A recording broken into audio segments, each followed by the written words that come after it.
రాష్ట్ర ప్రభుత్వం ఉపాధ్యాయులకు షాక్ ఇచ్చింది. ఎస్డీల బదిలీల విషయంలో వెబ్ కౌన్సిలింగ్ నిర్వహించాలని రాష్ట్ర వైద్య ఆరోగ్య శాఖ మంత్రి నారా లోకేష్ ఆదేశాలు జారీ చేశారు. దాంతో ఉపాధ్యాయ సంఘాల ఐక్యవేదిక ఆధ్వర్యంలో ఆదివారం డీఈఓ కార్యాలయం ఎదుట ఆందోళనకు దిగారు. పోలీసులు పెద్ద సంఖ్యలో ఆ ప్రాంతంలో చేరుకుని శాంతి భద్రతలను పర్యవేక్షించారు. అయితే ఒక్కసారిగా భారీ సంఖ్యలో ఉపాధ్యాయులు డీఈఓ కార్యాలయం వద్ద రావడంతో ఉద్రిక్త పరిస్థితులు నెలకొన్నాయి.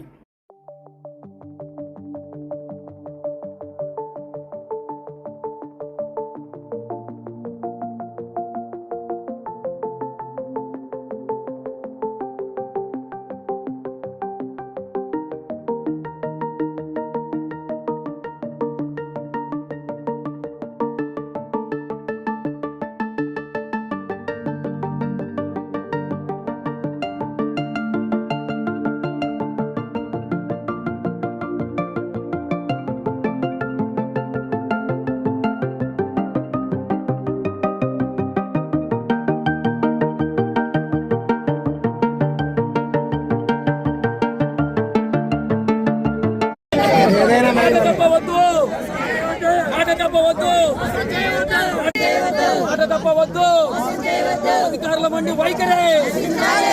మండి వైఖరే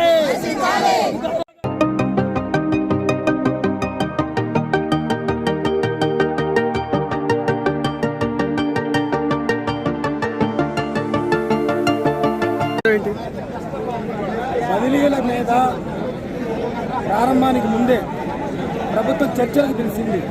అన్ని ఉపాధ్యాయ సంఘాలు పిలిచింది. మనం ఏం చేయొద్దు ఏం చేయకూడదు చర్చించింది. ఆ సందర్భంలో ఎస్జేటీలకి వెబ్ కౌన్సిలింగ్ వద్దు, అది సక్సెస్ కాలేదు, మాన్యువల్ కౌన్సిలింగ్ కావాలని అన్ని సంఘాలు కోరిని ప్రభుత్వం కూడా అంగీకరించింది.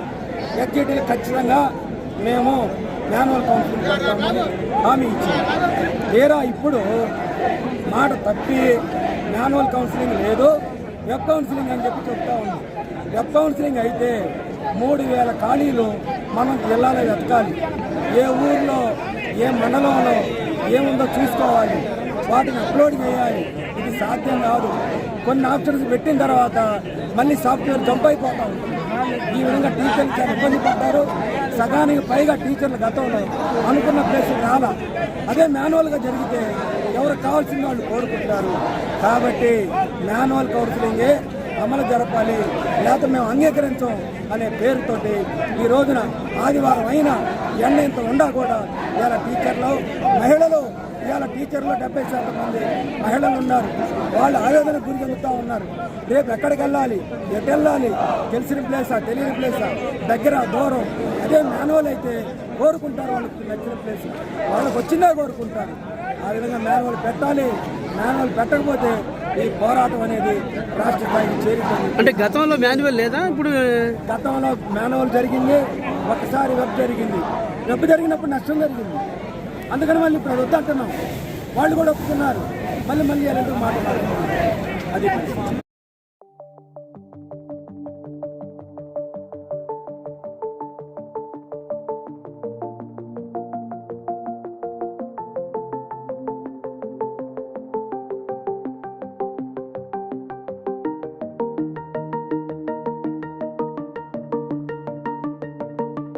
అర్ధరాత్రులు వెళ్ళినప్పుడు వచ్చి గంప కింద కోళ్లు లేపి మీరు వాళ్ళ తలుపులు తీసి ఏం చేశాడో మనం చూసాం. అడ్రస్ లేకుండా పోయారు. ఇప్పుడు కూడా 3 రోజుల కింద పోయి అధికారులందరూ సార్ మనం మాటిచ్చాము, కానీ మాటిచ్చిన మీరు అంతర్జాతీయ తోపులు తురుములు ఐటీలో మీరు మామూలు కాదు, కాబట్టి వెబ్ ఆప్షన్స్ కి పోతేనే మనకు బాగుంటుంది, మీ పేరు వస్తుంది. మాన్యువల్ కౌన్సిలింగ్ అంటే ఎనగబడినట్టు ఉంటుందని చెప్పగల అర్థం కాల. వాళ్ళు అధికారులు మోతేస్తారని తెలుసు కదా. పోయిన జగన్కి ఇనప తెర గాజు తెర 2 వేశారు. ఇప్పుడు ఈయనకి ఇనప తెర వేశారు, కనపడుతుంది కానీ వినపడకుండా చేశారు. ఇంకో 2 నెలలు 3 నెలల తర్వాత ఇనప తెర వేస్తారు, మనం చెప్పినా వినపడదు, తర్వాత ఇక పోవటమే. కనుక దీన్ని మన విద్యాశాఖ మంత్రి గారు మా బలం ఉపాధ్యాయులు అన్నారు కాబట్టి ఆ హామీని నిలబెట్టుకోవాలి.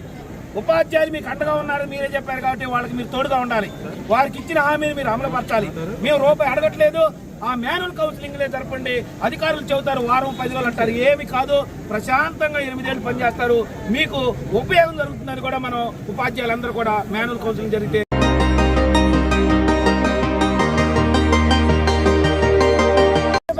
ఉండగా 6 సంవత్సరానికి నాకు సర్వీస్ ఉండి కూడా నేను వెబ్ కౌన్సిల్ పొరపాటున మాన్యువల్ పెట్టేసి వెబ్లో సబ్మిట్ కాలగొట్టేసి సింగల్ తండ్రి వెళ్ళాను.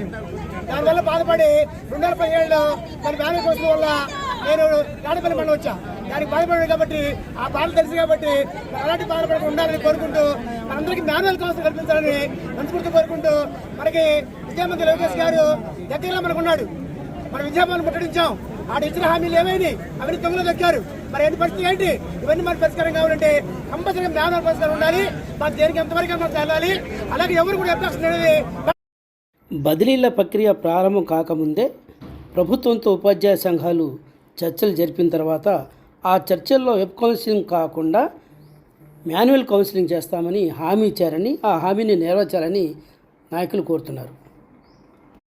కౌన్సిలింగ్ జరిపారు కానీ విచిత్రం ఏంటంటే ఒక చెత్త విధంగా చెప్పాలంటే ఏ ఒక్క క్యాడర్ కూడా ఈరోజు సంతోషంగా లేదు. రెఫరెన్షియల్ వాళ్ళకి ఈ ప్రభుత్వం చెప్పింది ఒకటి చేసింది ఒకటి. సంఘాలకు ఒకటి చెప్తారు, అక్కడ జీవో లేకపోతే వాళ్ళు ఇచ్చే ప్రొసీడింగ్స్ లో పూర్తిగా దానికి విరుద్ధంగా ఉంటాయి. అది చేసేటప్పటికి ఒక వారం రోజులు పడి ఉపాధ్యాయులు నానా రకాలైన ఇబ్బందులు మానసికమైన టెన్షన్లు పడతా ఉన్నారు. మరొక విధంగా ఎప్పుడూ లేని విధంగా సీలింగ్ తీసుకొచ్చి మరి ఒక తలకాయలను పనిచేసి ఉపాధ్యాయులు రిమోట్ ఏరియాలో పనిచేసిన వాళ్ళని మరి మున్సిపల్ ఏరియాలో ఎంత మరి కంఫర్ట్ జోన్ లో పనిచేసిన వాళ్ళు ఒకే ఘటన కడతా ఈ ప్రభుత్వం మరి సంఘాలు ఎంత చెప్పినా కూడా మరి ముండెత్తుగా పోయి నిరంకుశంగా పోయారు.